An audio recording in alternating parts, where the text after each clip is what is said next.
ಪತ್ರಿಕಾಗೋಷ್ಠಿಯನ್ನು ನಡೆಸ್ತಾ ಇದ್ದೇವೆ. ನಾಡ್ದು ನವೆಂಬರ್ 10 ಆದಿತ್ಯವಾರ ದಿವಸ ಬಂಟರ ಭವನ, ಶಿವಮೊಗ್ಗ ನಗರದ ಬಂಟರ ಭವನದಲ್ಲಿ ನಾವು ಬೆಳಿಗ್ಗೆ 8:30 ಗಂಟೆಯಿಂದ ಸಂಜೆ 5 ಗಂಟೆಯವರೆಗೆ ಸುದೀರ್ಘಾವಧಿಯಲ್ಲಿ ಕಾರ್ಯಕ್ರಮವನ್ನು ಹಮ್ಮಿಕೊಂಡಿದ್ದೇವೆ.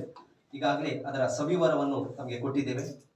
GSP ಸಮಾಜ ಹಿತರಕ್ಷಣಾ ವೇದಿಕೆ ರಿಜಿಸ್ಟರ್ಡ್ ಉಡುಪಿ ಜಿಲ್ಲೆ, GSP ಸಮಾಜ ಶಿವಮೊಗ್ಗ, ವಿಶೇಷವಾಗಿ ಉತ್ತರ ಕನ್ನಡ ಜಿಲ್ಲೆ ಮತ್ತು ಶಿವಮೊಗ್ಗ ಜಿಲ್ಲೆಯ ಸಮಾಜ ಬಾಂಧವರ ಸಹಭಾಗಿತ್ವದಲ್ಲಿ ಈ ಕಾರ್ಯಕ್ರಮ ನಡೆಯಲಿಕ್ಕಿದೆ. ಬೆಳಿಗ್ಗೆ 8 ಗಂಟೆಗೆ ಸರಿಯಾಗಿ ವಿದ್ಯಾರ್ಥಿಗಳ ನೋಂದಣಿ ಮತ್ತು ಉಪಹಾರ, 9:15 ಗಂಟೆಗೆ ಸರಿಯಾಗಿ ನಮಗೆಲ್ಲ ಗೊತ್ತಿರುವ ಹಾಗೆ ಪೂಜ್ಯ ಗೋಕರ್ಣ ಪರ್ತಗಾಳಿ ಜೀವೋತ್ತಮ ಮಠಾಧೀಶರಾದಂತಹ ಶ್ರೀ ಶ್ರೀ ಶ್ರೀ ವಿದ್ಯಾಧೀಶ ತೀರ್ಥ ಒಡೆಯರ ಸ್ವಾಮೀಜಿಯವರ ನೇತೃತ್ವದಲ್ಲಿ 555 ಕೋಟಿ ರಾಮನಾಮ ಜಪ ಅಭಿಯಾನ ಇಡೀ ದೇಶಾದ್ಯಂತ ನಡೀತಾ ಇದೆ. ವಿಶೇಷವಾಗಿ ಗೋಕರ್ಣ ಪರ್ತಗಾಳಿ ಜೀವೋತ್ತಮ ಮಠಕ್ಕೆ 555 ವರ್ಷಗಳ ಇತಿಹಾಸ ಇದೆ. ಅದರ ಒಂದು ಚಾರಿತ್ರಿಕ ಹಿನ್ನೆಲೆಯಲ್ಲಿ ಈ ಒಂದು ಅಭಿಯಾನ ನಡೀತಾ ಇದೆ. ನಾವು ನಾಡಿನ ಕಾರ್ಯಕ್ರಮದಲ್ಲಿಯೂ ಕೂಡ ಸುಮಾರು 1,000 ಜನರ ಒಗ್ಗೂಡುವಿಕೆ, ಸುಮಾರು 350 ಜನರಿಗೆ ನಾವು ವಿದ್ಯಾಪೋಷಕ ನಿಧಿ ವಿದ್ಯಾರ್ಥಿ ವೇತನವನ್ನು ಕೊಡಲಿಕ್ಕಿದ್ದೇವೆ. ಅದರಲ್ಲಿ 72 ಮಂದಿಗೆ ನಾವು ಶೈಕ್ಷಣಿಕ ದತ್ತು ಸ್ವೀಕಾರವನ್ನು ಮಾಡಲಿಕ್ಕಿದ್ದೇವೆ. ತ್ರಿಷಾ ಶೈಕ್ಷಣಿಕ ಸಮೂಹ ಸಂಸ್ಥೆಗಳ ಸಂಸ್ಥಾಪಕರಾದಂತಹ ಶ್ರೀ CA ಗೋಪಾಲಕೃಷ್ಣ ಭಟ್ರವರು ಎಲ್ಲ ವಿದ್ಯಾರ್ಥಿಗಳಿಗೆ ಶೈಕ್ಷಣಿಕ ಪ್ರೇರಣೆ ಮತ್ತು ವೃತ್ತಿ ಮಾರ್ಗದರ್ಶನವನ್ನು 1 ಗಂಟೆ 20 ನಿಮಿಷದ ಅವಧಿಯಲ್ಲಿ ನೀಡಲಿಕ್ಕಿದ್ದಾರೆ.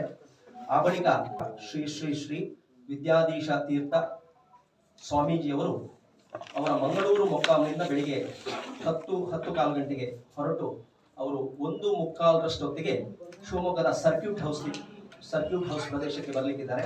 ಅಲ್ಲಿ ಪೂಜ್ಯ ಸ್ವಾಮೀಜಿಗಳನ್ನು ನಾವು ಸಮಾಜ ಬಾಂಧವರು ಸ್ವಾಗತಿಸಿ ಅವರನ್ನ ಸರ್ಕ್ಯೂಟ್ ಹೌಸ್ನಿಂದ ಮುಖ್ಯ ರಸ್ತೆಯಲ್ಲಿ ನಾವು ಬಂಟರ ಭವನದ ಗೋಪಾಳದವರೆಗೆ ವಾಹನ ಜಾಥಾದ ಮೂಲಕ ಗೌರವಯುತವಾಗಿ ಕರ್ಕೊಂಡು ಬರಲಿಕ್ಕಿದ್ದೇವೆ.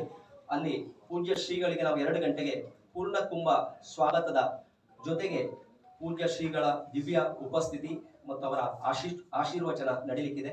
ಮತ್ತು ಎಲ್ಲ 350 ವಿದ್ಯಾಪೋಷಕ ನಿಧಿ ವಿದ್ಯಾರ್ಥಿ ವೇತನ ಸ್ವೀಕರಿಸುವವರಿಗೆ ಸುಮಾರು 40 ಮಂದಿ ಪ್ರತಿಭಾ ಪುರಸ್ಕಾರ, SSLC, PUC, ಡಿಗ್ರಿ, ಸ್ನಾತಕೋತ್ತರ, ನಮ್ಮ ಸಮಾಜದಲ್ಲಿ ಯಾರ್ಯಾರು CA ತೇರ್ಗಡೆಯಾಗಿದ್ದಾರೆ, ಅದೇ ರೀತಿಯಾಗಿ PhD ಸಾಧನೆಯನ್ನು ಮಾಡಿದ್ದಾರೆ ಮತ್ತು ಬೇರೆ ಬೇರೆ ಕಾಂಪಿಟೇಟಿವ್ ಎಕ್ಸಾಮಿನೇಷನ್, ಅದು JEE ಇರ್ಬೋದು, CET ಇರ್ಬೋದು, ಕಾಮೆಟ್ ಇರ್ಬೋದು, ನೀಟ್ ಇರ್ಬೋದು, ಕೆಲವರು IITಗೆ ತಮ್ಮ ತೇರ್ಗಡೆಯನ್ನು ಪಡೆದಿದ್ದಾರೆ.